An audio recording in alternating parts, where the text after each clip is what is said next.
High guys, welcome to cric chat Venkatesh. Pakistan cricket ఈ మధ్యకాలంలో ఎక్కువగా వార్తల్లో కనిపిస్తుంది. వరల్డ్ కప్ ఆడతారా లేదని మొదటి డౌట్. వరల్డ్ కప్ అయితే ఆడుతున్నారు, కానీ ఇండియాతో మ్యాచ్ ఆడతారా లేదని ఇప్పటికి కూడా క్లారిటీ లేదు. సరే, ఆ గెస్ వర్క్లోకి మనం వెళ్ళదు. ప్రస్తుతం ఏంటంటే పాకిస్తాన్ టీంకి వరల్డ్ కప్లో ప్రాస్పెక్ట్స్ ఎలా ఉన్నాయి, ఎంతవరకు వెళ్తారు, గ్రూప్ స్టేజ్ దాటుతారా, సూపర్ 8 దాటుతారా, సెమీస్కి వెళ్తారా, సెమీస్ కూడా దాటగలుగుతారా, టైటిల్ గెలిచే అవకాశం ఉంది, అవన్నీ కూడా వీడియోలో చూద్దాం. పాకిస్తాన్ విషయంలో ఎంత అన్ప్రెడిక్టబిలిటీ ఉందో వాళ్ళ వరల్డ్ కప్ పార్టిసిపేషన్ విషయంలో, వాళ్ళ టీం విషయంలో కూడా అంతే అన్ప్రెడిక్టబిలిటీ ఉంటుంది. వాళ్ళు ఎప్పుడేం చేస్తారో తెలియదు. ఏదో సినిమాలో బ్రహ్మానందం అంటాడే, నా పేరు హల్వారాజ్, నేను ఎప్పుడు వస్తానో తెలీదు, ఏం చేస్తానో తెలియదు అన్నట్టుగా. అలాగే వీళ్ళు ఇప్పుడు ఏం చేస్తారో వాళ్ళకే తెలియదు. ఒకరోజు అద్భుతంగా ఆడతారు, ఒకరోజు మహా దారుణంగా ఆడతారు. సో ఏ పాకిస్తాన్ టీం ఫీల్డ్కి వస్తుందో వాళ్ళకే తెలియదు. So on their day they can trouble any big side. వాళ్ళకి ఆ టాలెంట్ ఉంది, కానీ ఆ టాలెంట్ని కంబైన్ చేసుకోవడం, అందరూ కలిసి జెల్ అవ్వడం, తర్వాత ఆ పర్ఫార్మెన్స్ ఇవ్వడం అనేది ఎక్కువ సందర్భాల్లో జరగట్లేదు. అందుకే వాళ్ళ రిటర్న్స్, వాళ్ళ రిజల్ట్స్, వాళ్ళ performances in recent times have been poor. కానీ వాళ్ళు ఏదైనా ఒక ఫార్మాట్లో బాగా ఆడుతున్నారంటే అది T20 ఫార్మాట్లో. ఎందుకంటే వాళ్ళు ఆల్రెడీ ఒకసారి గెలిచారు T20 వరల్డ్ కప్, ప్లస్ రీసెంట్గా అంటే 2022లో 4 ఏళ్ల క్రితం దేవర్ ది ఫైనలిస్ట్ ఇన్ ఆస్ట్రేలియాలో ఫైనల్ వరకు వెళ్ళారు. ఫైనల్లో ఇంగ్లాండ్ చేతిలో ఓడిపోయారు. బట్ స్టిల్ వాళ్ళు ఈ ఫార్మాట్లో ఎప్పుడు కూడా కొంత సర్ప్రైజ్ ఎలిమెంట్, ఒక సర్ప్రైజ్ ప్యాకెట్గానే ఉంటారు. ఈసారి కూడా నాకు అలాగే అనిపిస్తుంది. దానికి కొన్ని ముఖ్యమైన వాళ్ళకి అడ్వాంటేజెస్ కూడా ఉన్నాయి, అది కూడా మనం వీడియోలో చూద్దాం. సో వాళ్ళు ఏ గ్రూప్లో ఉన్నారు, మన గ్రూప్లోనే ఉన్నారు, అదే కదా వచ్చిన problem. So they are in group A with India, Namibia, Netherlands and United States of America. So ఇండియాతో ఆడినా ఆడకపోయినా ఇండియాకి 2 పాయింట్లు సమర్పించుకున్నాం. ఎలాగైనా ఆడినా కూడా 2 పాయింట్లు మనకి వస్తాయి వాళ్ళతో. ఎందుకంటే ఇప్పటివరకు ఈ వరల్డ్ కప్లో, T20 వరల్డ్ కప్లో మనం 8 సార్లు ఆడితే అది 7 సార్లు మనమే గెలిచాం, ఒక్కసారి మాత్రం వాళ్ళు గెలిచారు. సో మోస్ట్లీ మనమే గెలుస్తాం అనేది almost it can be taken for granted. ఇది మనం ఖచ్చితంగా చెప్పలేం. కానీ వాళ్ళు ఇండియాతో ఆడకపోయినా సరే క్వాలిఫై అయ్యే అవకాశం ఉంటుంది మిగతా 3 టీంలు ఓడిస్తే. మరి ఓడించగలుగుతారా లేదా అనేది we have to wait and see. So వీళ్ళ స్ట్రెంగ్స్ చూద్దాం ముందు. వీళ్ళ స్ట్రెంగ్త్ ఏంటి? వీళ్ళకి ఎప్పుడు బౌలింగ్ బాగుంటుంది. షైన్ అఫ్రిది అండ్ నసీం షా ఇద్దరు కూడా మంచి ఎక్స్పీరియన్స్ ప్లేయర్స్. సో హరీష్ రౌఫ్ని వాళ్ళు పక్కన పెట్టారు.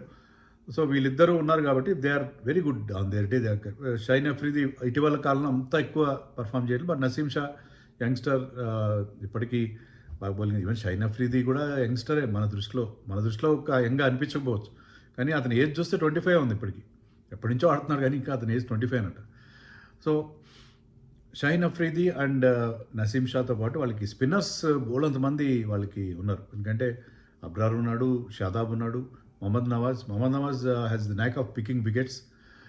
సో వాళ్ళకి ప్లస్ కొత్త ఉస్మాన్ తారిక్ గురించి ఆల్రెడీ ఒక వీడియో చేశాను. సో అతని బౌలింగ్ యాక్షన్ విషయంలో క్వశ్చన్ మార్క్ ఎలాగో ఉంటుంది. అండ్ వీళ్ళతో పాటు సైమ్ అయూబ్ కూడా పవర్ ప్లేలో బౌలింగ్ వేస్తాడు, కొన్ని కీ వికెట్స్ కూడా తీస్తాడు వాళ్ళ ఓపెనింగ్ బ్యాట్స్మెన్.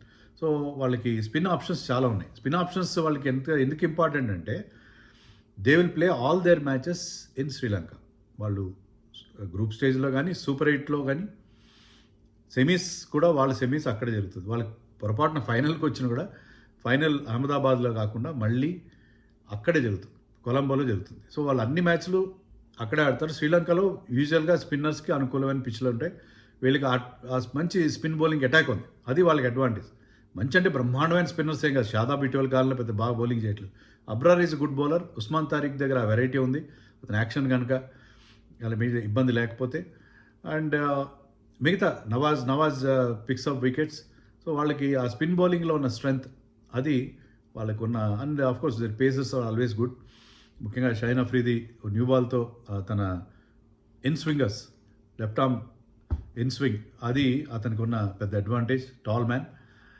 సో అది వాళ్ళ బౌలింగ్లో ఎప్పుడు they are good. And they got good all rounders కూడా టీంలో. మీకు ఫహీమ్ అష్రఫ్ లాంటి ఒక ఆల్రౌండర్ ఉన్నాడు, పేస్ బౌలింగ్ ఆల్రౌండర్. తర్వాత Shadab is there, Mohammad Nawaz is there, even Saim Ayub కూడా బౌలింగ్ బాగా చేస్తాడు.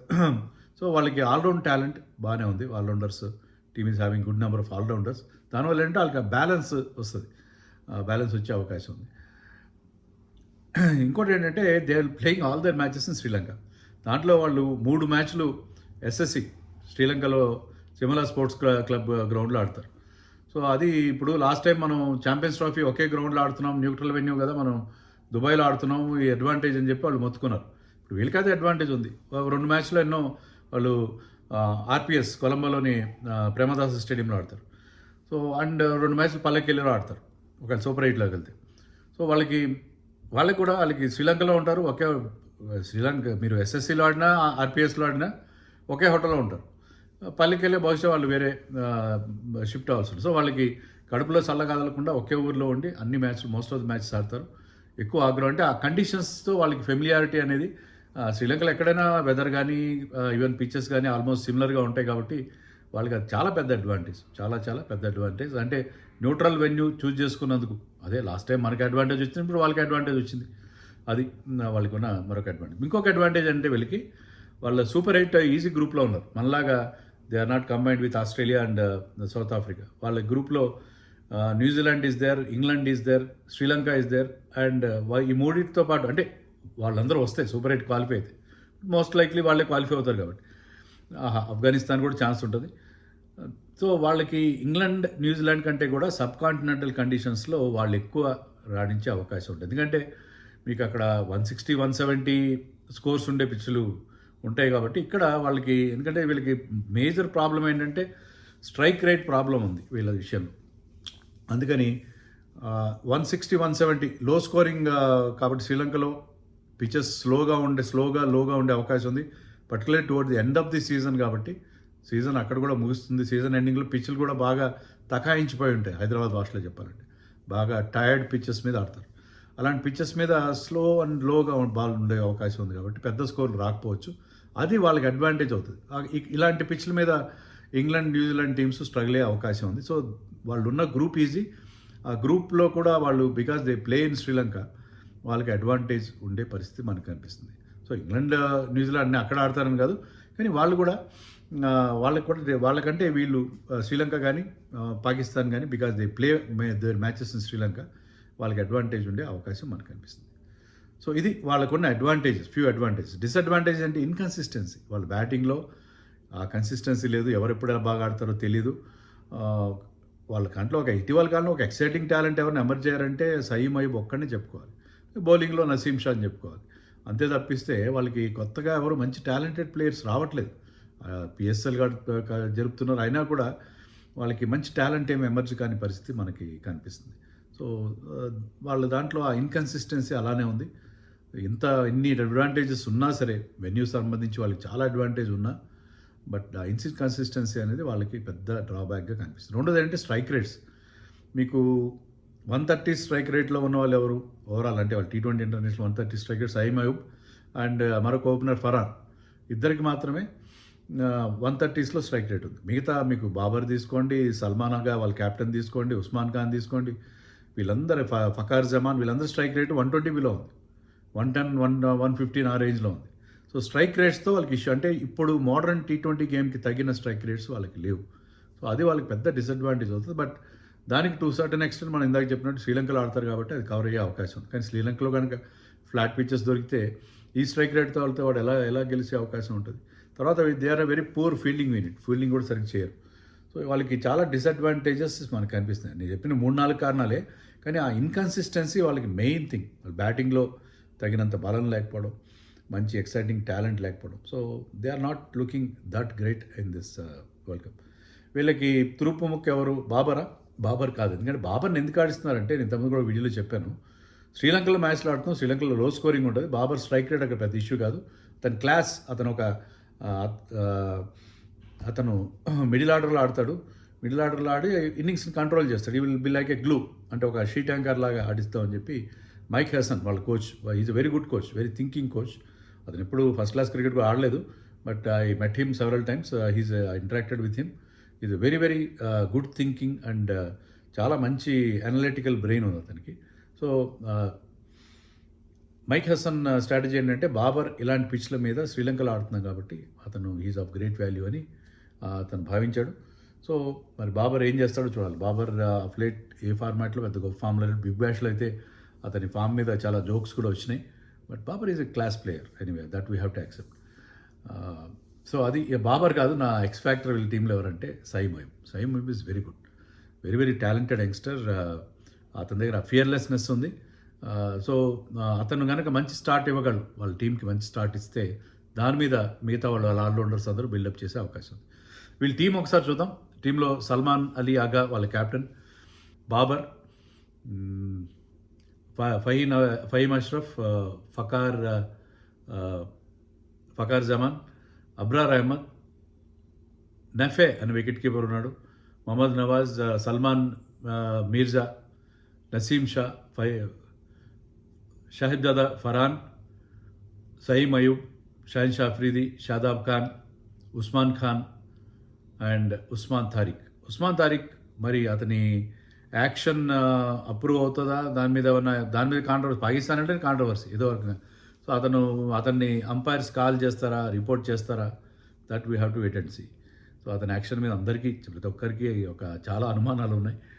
మరి అతన్ని ఆడిస్తారా లేకపోతే పక్కన పెడతారా, ఎందుకు వచ్చిన కాంట్రవర్సీ, ఆల్రెడీ చాలా కాంట్రవర్సీలో మునుగున్నారు. That we have to wait and see. మరి వీళ్ళ లైక్లీ 11 ఎలా ఉంటుందో చూద్దాం.